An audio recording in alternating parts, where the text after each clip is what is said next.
Welcome to ever exam दोस्तों। आज आप लोगों के लिए फिजिक्स के प्रैक्टिस सेट लाए हैं जो एग्ज़ाम के लिए बहुत ही इम्पोर्टेंट है। सो आप लोग प्रैक्टिस सेट को अच्छा से लगाइएगा और जितना भी सही होगा 25 में आप लोग कमेंट में बताइएगा। गलत नहीं बताइए, जितना सही होगा उतना ही बताइएगा। चलिए देर न करते हुए क्वेश्चन को स्टार्ट करते हैं और आप लोग एग्ज़ाम को थोड़ा अच्छा तरह से तैयारी कीजिए और प्रैक्टिस सेट ज़्यादा से ज़्यादा लगाया कीजिए। चलिए देर न करते हुए क्वेश्चन का स्टार्ट करते हैं। फर्स्ट क्वेश्चन की ओर बढ़ते हैं। फर्स्ट क्वेश्चन है कि विद्युत शक्ति की इकाई क्या होता है। तो विद्युत शक्ति का जो इकाई होता है, आप लोग सही बताइए इसका राइट आंसर। विद्युत शक्ति की इकाई क्या होता है? राइट आंसर है ऑप्शन बी, विद्युत शक्ति की इकाई वाट होता है। चलिए नेक्स्ट क्वेश्चन की ओर बढ़ते हैं। नेक्स्ट क्वेश्चन है कि मानव शरीर का प्रतिरोध शुद्ध दशा में लगभग कितना होता है। मानव शरीर का प्रतिरोध लगभग कितना होता है? चलिए बताइए जल्दी कमेंट में। मानव शरीर का प्रतिरोध कितना होता है? होता है 10⁴ ओम। राइट आंसर ऑप्शन डी हो जाएगा। आप लोग कमेंट में जल्दी जल्दी आंसर बताया कीजिए क्वेश्चन का, और चैनल को सब्सक्राइब नहीं किया तो सब्सक्राइब कर दीजिए और अपने दोस्तों के साथ शेयर कर दीजिए। चलिए नेक्स्ट क्वेश्चन की ओर बढ़ते हैं। नेक्स्ट क्वेश्चन है कि प्रकाश उत्सर्जन डायोड क्या है? प्रकाश उत्सर्जन डायोड क्या है? तो प्रकाश उत्सर्जन डायोड है किसको किस में बदलता है? बताइए आप लोग जल्दी कि प्रकाश उत्सर्जन डायोड यानी एलईडी किस चीज़ को किस में बदलता है? तो वैद्युत ऊर्जा को प्रकाश ऊर्जा में रूपांतरित करता है। लेड जो है वैद्युत ऊर्जा को प्रकाश ऊर्जा में रूपांतरित करता है। राइट आंसर ऑप्शन बी हो जाएगा। चलिए नेक्स्ट क्वेश्चन की ओर बढ़ते हैं। नेक्स्ट क्वेश्चन है कि सेल्सियस तापमान है यानी सेल्सियस तापमान क्या है? तो सेल्सियस तापमान जो है एक विशिष्ट तापमान है। Right answer option C, Celsius तापमान एक विशिष्ट तापमान है। नेक्स्ट क्वेश्चन की ओर बढ़ते हैं। नेक्स्ट क्वेश्चन है कि यदि दो चालक गोले अलग अलग आवेशित किया जाए, दो चालक गोला है अगर अलग अलग आवेशित किया जाए और फिर उसे संपर्क में लाया जाए तो क्या होगा? दो गोला है, मान लीजिए एक गोला ये है एक गोला ये है, दोनों को अलग अलग आवेशित किया जाए, दोनों को अलग अलग आवेशित कर दिया जाए और फिर संपर्क में लाया जाए यानी दोनों को जोड़ दिया जाए तो क्या होगा? आप लोग राइट आंसर बताइए इसका। इसका राइट आंसर जो होगा कि दोनों गोलों का संपूर्ण आवेश जो होगा वो संरक्षित रहेगा। क्या रहेगा? दोनों गोलों को जो संपूर्ण जो आवेश है संरक्षित रहेगा। अगर दोनों चालक को पहले आवेशित किया गया और फिर आपस में जोड़ दिया जाए यानी 10⁸ इस गोला पर 10 और इस गोला पर 8 आवेश है। अगर दोनों को साथ में जोड़ दिया जाए तो दोनों आवेशों को जोड़कर 2 से डिवाइड कर दिया जाता है यानी 18 यानी 9 इस पे हो जाएगा और 9 इस पर होगा, लेकिन 18 के 18 ही रहेगा दोनों को जोड़ने के बाद, यानी संपूर्ण आवेश जो है वो सुरक्षित रहेगा अगर दोनों गोलों को अलग अलग करके आवेशित किया जाए और फिर संपर्क लाया जाए तो। यानी राइट आंसर ऑप्शन बी हो जाएगा। नेक्स्ट क्वेश्चन की ओर बढ़ते हैं। नेक्स्ट क्वेश्चन है कि शीशा यानी पेंसिल के निर्माण में निम्नलिखित किसका प्रयोग किया जाता है?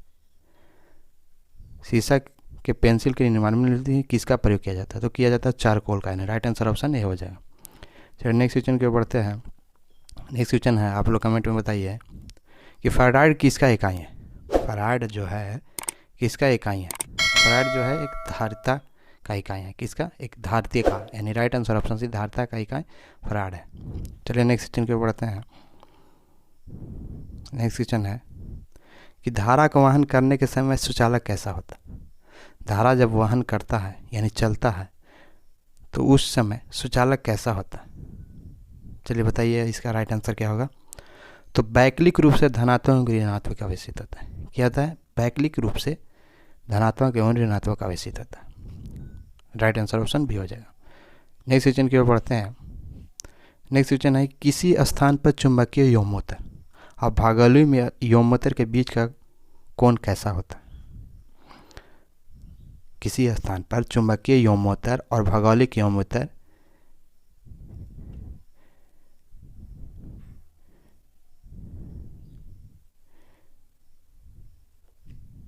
बीच का कोण कैसा होता है? तो होता है समक्रांतिक। राइट आंसर ऑप्शन डी हो जाएगा कि समक्रांतिक होता है। नेक्स्ट क्वेश्चन की ओर बढ़ते हैं। नेक्स्ट क्वेश्चन है कि एक्स किरणें के तरंग दैर्घ्य को मापने के लिए कौन से उपकरण का प्रयोग किया जाता है? एक्स किरण के तरंगदैर्घ्य को मापने के लिए कौन से उपकरण का प्रयोग किया जाता है? तो किया जाता है ब्रैग स्पेक्ट्रम मापी को। एक्स किरण के तरंगदैर्घ्य को मापने के लिए किसका प्रयोग किया जाता है? तो ब्रैग स्पेक्ट्रम मापी उपकरण का प्रयोग किया जाता है। राइट आंसर ऑप्शन डी हो जाएगा। नेक्स्ट क्वेश्चन की ओर बढ़ते हैं। नेक्स्ट क्वेश्चन है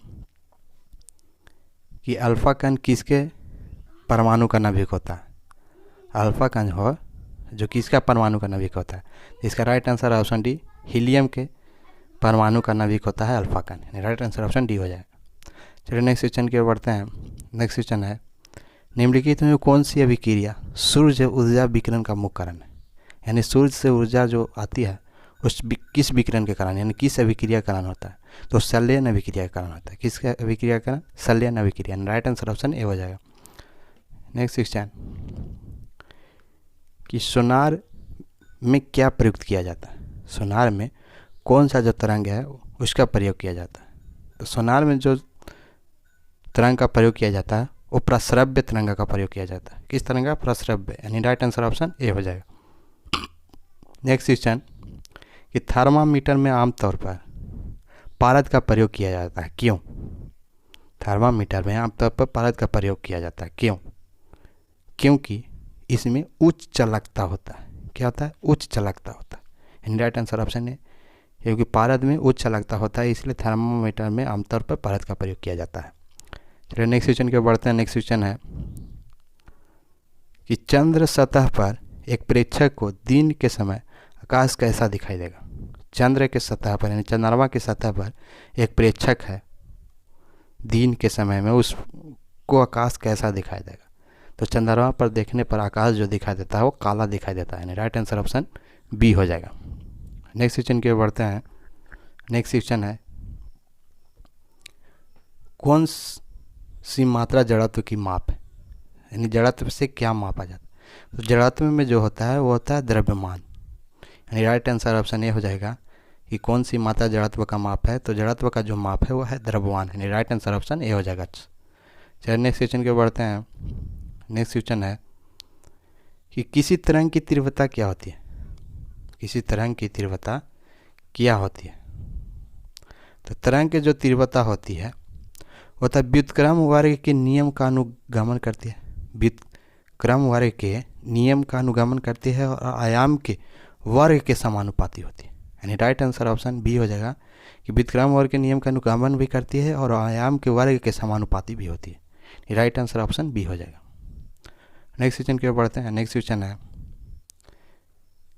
मेघ गर्जन सुनने पर व्यक्ति अपना मुंह खोलता है, जिससे कि मेघ गर्जन, जब मेघ गरजता है तो व्यक्ति जो है अपना मुंह खोलता है, क्यों?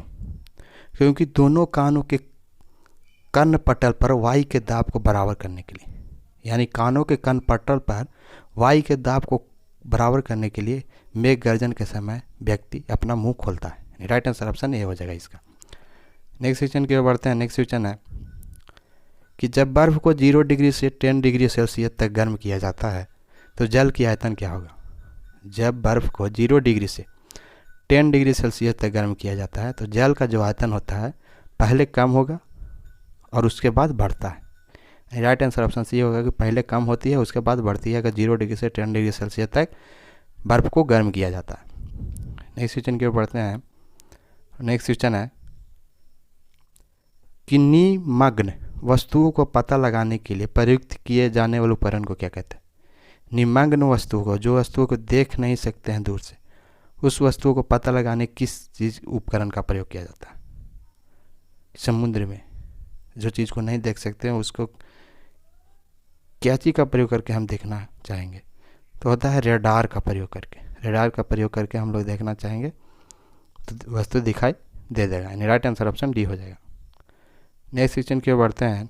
नेक्स्ट क्वेश्चन है निम्नलिखित में से कौन सा भार की इकाई नहीं है?